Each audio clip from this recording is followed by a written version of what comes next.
Assalamualaikum warahmatullahi wabarakatuh. Selamat pagi, selamat siang, dan selamat malam. Perkenalkan kami dari kelompok 7, kelas G. Pada kesempatan kali ini, dalam mata kuliah pengantar ilmu bahan, kami akan mempresentasikan mengenai bahan superkonduktor. Untuk lebih khususnya, yaitu topological superkonduktor, dengan nama bahan FeSe 0,5 Te 0,5.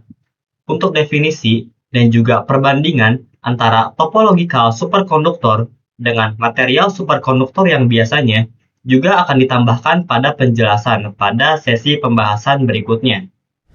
Sebelum memasuki sesi pembahasan, kami akan memperkenalkan diri terlebih dahulu.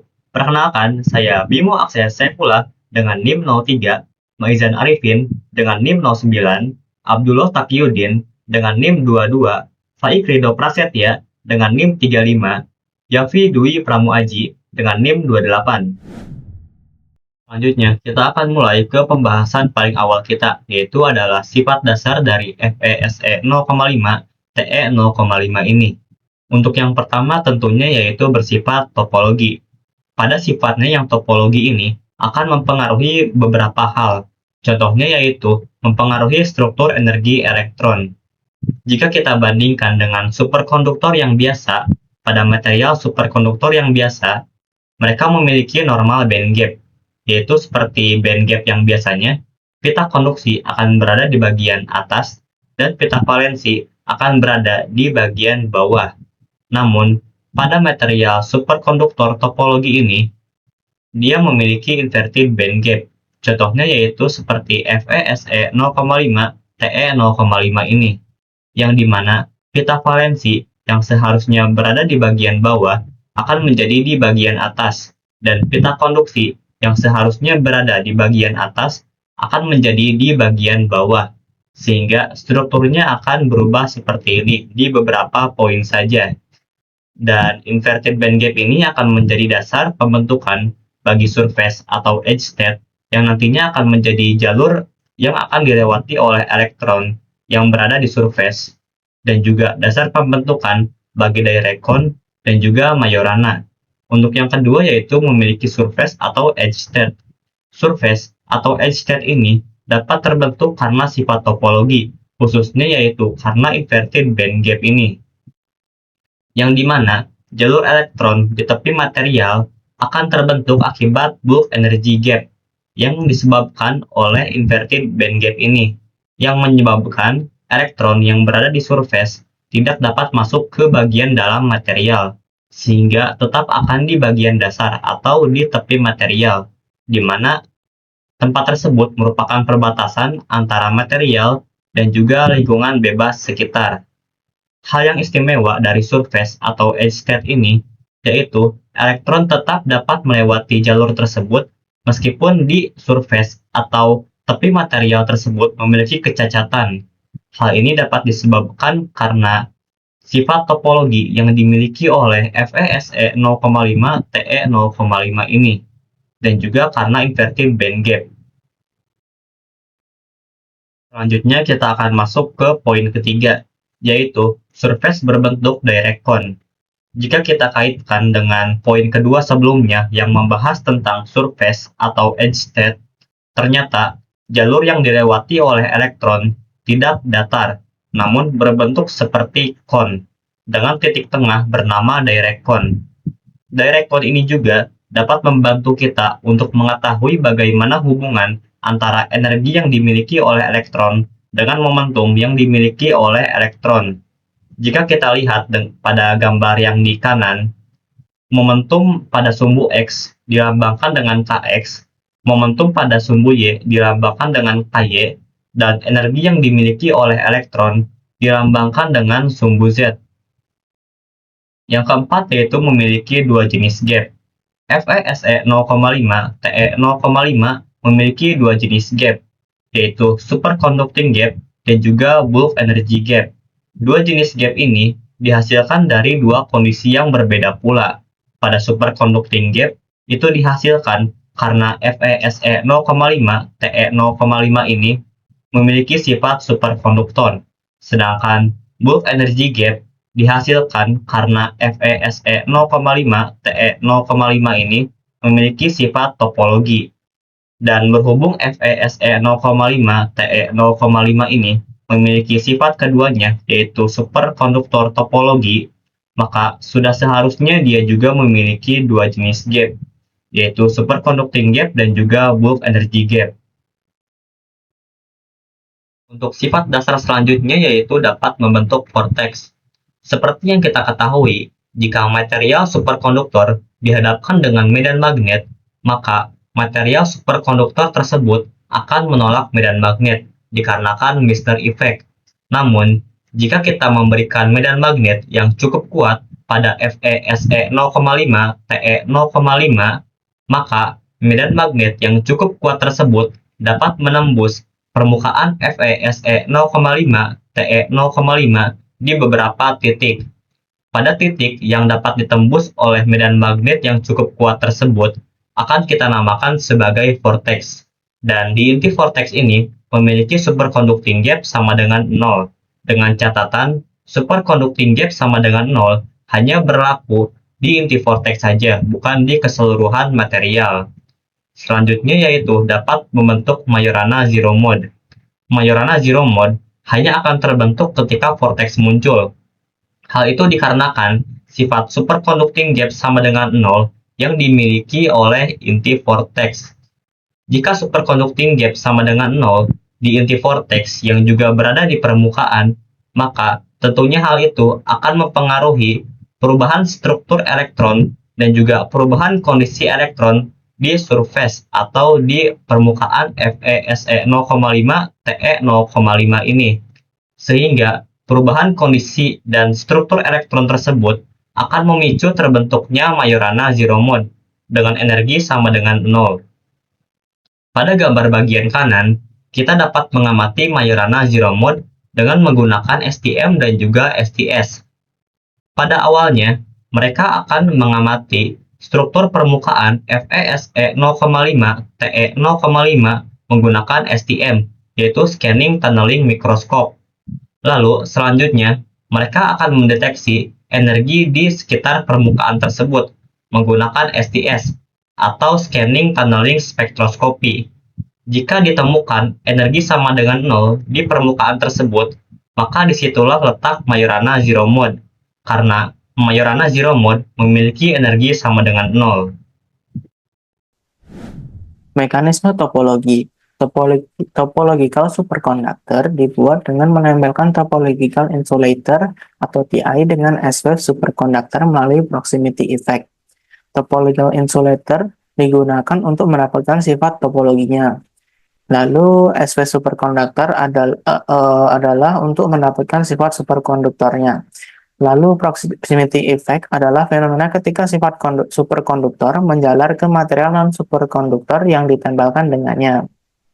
Ketika medan magnet diterapkan, Messier effect menolak medan. Tetapi jika medan cukup kuat, medan menembus superkonduktor dalam bentuk vortex. Inti vortex menembus sampai bulk dan pada inti vortex superconducting gap sama dengan 0. Sehingga elektron di surface atau edge state dapat masuk ke inti vortex dan mengubah menjadi Majorana zero mode atau MZM yang memiliki energi sama dengan 0 karena berubah karena kondisi topologi dan superconductivity. Majorana tetap berada di permukaan karena elektron surface tidak bisa jatuh ke bulk akibat topological gap. Baik, kemudian di aplikasi topologi. Yang pertama ada quantum computing. Quantum computing ini yang berbahan dari FeSe membuat qubit tahan rusak karena menyimpan data di partikel khusus bernama Majorana zero mode (MZM). Qubit biasa bisa mudah error karena panas atau getar, tapi TSC hanya salah satu kali per 1 juta operasi. Chip kecil dari FeSe bisa menampung ratusan qubit dan tahan lebih dari 1 menit tanpa rusak. Quantum computing ini bisa digunakan untuk menyelesaikan masalah-masalah rumit seperti qubit-qubit yang sangat rumit. Kemudian ada aplikasi lain TSC. Topologi semikonduktor ini biasa dipakai untuk mengobati kanker 100 kali lebih cepat dari alat yang lain. Kemudian ada memecahkan kode rahasia dalam jam dan hemat BBM truk miliaran rupiah. Microsoft, Google, dan Receiver sudah pakai quantum computing di tahun 2025 ini. Ini membawa teknologi super canggih dari lab ke dunia nyata. Itu kelebihan dari FESE 0,5 TE 0,5. Superkonduktor ini punya dua sifat hebat sekaligus. Yang pertama, superkonduktor, yaitu arus listrik mengalir tanpa hambatan, sehingga ketika arus listrik dialirkan, mengurangi rugi-rugi daya akibat panjangnya kabel yang dihantarkan atau arus yang dihantarkan. Yang kedua yaitu topologis. Elektron di permukaan bergerak di jalur yang sangat stabil dan tidak terganggu.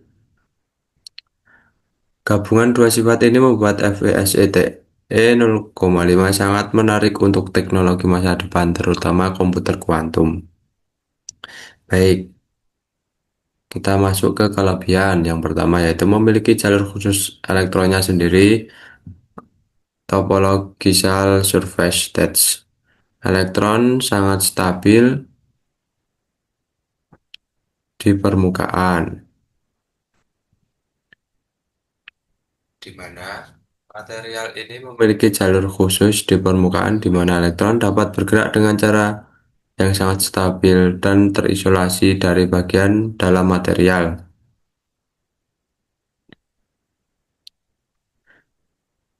Jalur ini tidak mudah terganggu oleh ketidaksempurnaan atau kotoran di dalam material, memastikan aliran listrik mengalir tanpa hambatan.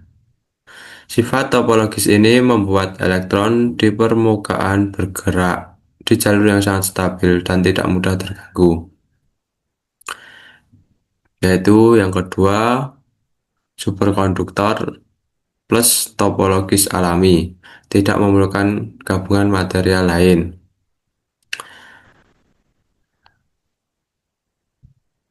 Menjadikan superkonduktor topologis alami yang lebih sederhana dan efisien untuk aplikasi potensial. Yang ketiga yaitu suhu kritis cukup tinggi untuk superkonduktor topologis, yaitu suhu kritisnya 14-15 Kelvin. Suhu kritis yang relatif tinggi ini berarti material lebih mudah didinginkan hingga mencapai keadaan superkonduktornya. Kemudian pendinginan ini membuatnya lebih praktis dan hemat biaya untuk aplikasi di dunia nyata. Next, yang keempat, menghasilkan Majorana Zero Modes atau biasa disebut MZM, partikel kuasi yang bisa menyimpan informasi secara lebih stabil. Sifatnya yang stabil untuk menyimpan informasi stabilitas ini menjadikan kandidat yang ideal untuk membangun qubit atau unit dasar informasi kuantum yang lebih kuat dan tahan terhadap kesalahan error dibandingkan qubit konvensional. Oh ya, untuk kekurangan dari FESETE adalah untuk lebih mudahnya kita akan sebut Charcot-Snake ke depannya. Yang pertama yaitu memiliki kerapuhan material.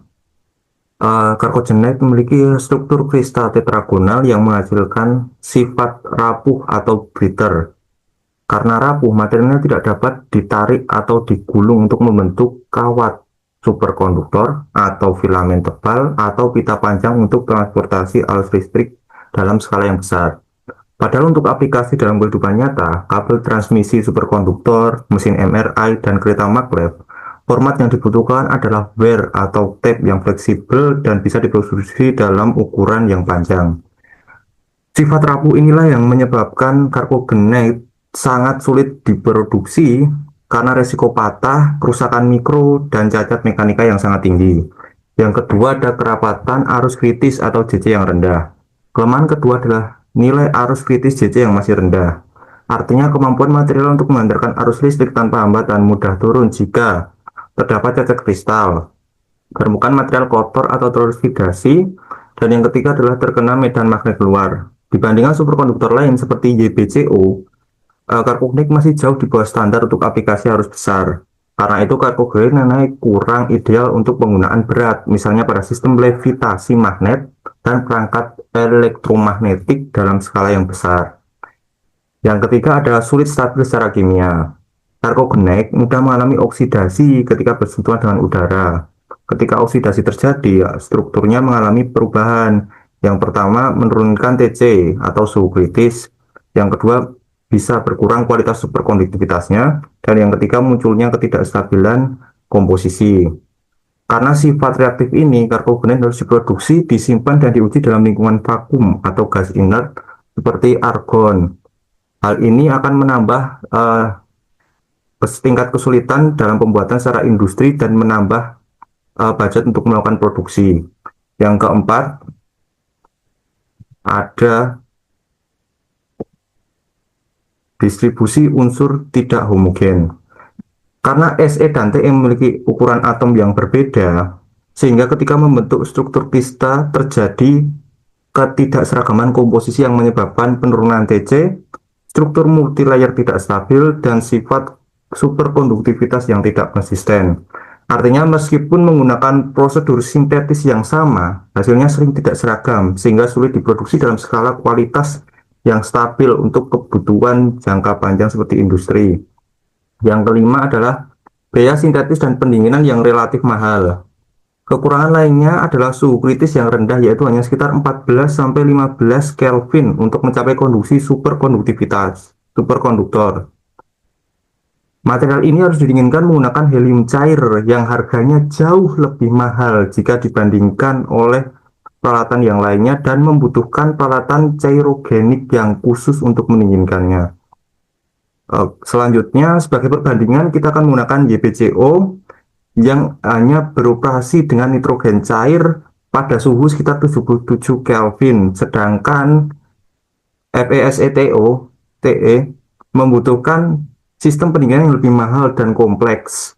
Hal ini menjadikan aplikasi material ini tidak ekonomis untuk penggunaan massal dan penggunaan yang memiliki area yang luas atau penggunaan yang banyak.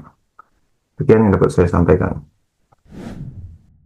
Seperti itu yang bisa kami sampaikan mengenai bahan superkonduktor, yaitu FeSe 0,5 Te 0,5 sebagai bahan superkonduktor topologi. Jika ada kesalahan dalam penyampaian ataupun informasi, silakan dikoreksi. Kami dari kelompok 7, kelas G, mata kuliah pengantar ilmu bahan, pamit undur diri. Wassalamualaikum warahmatullahi wabarakatuh.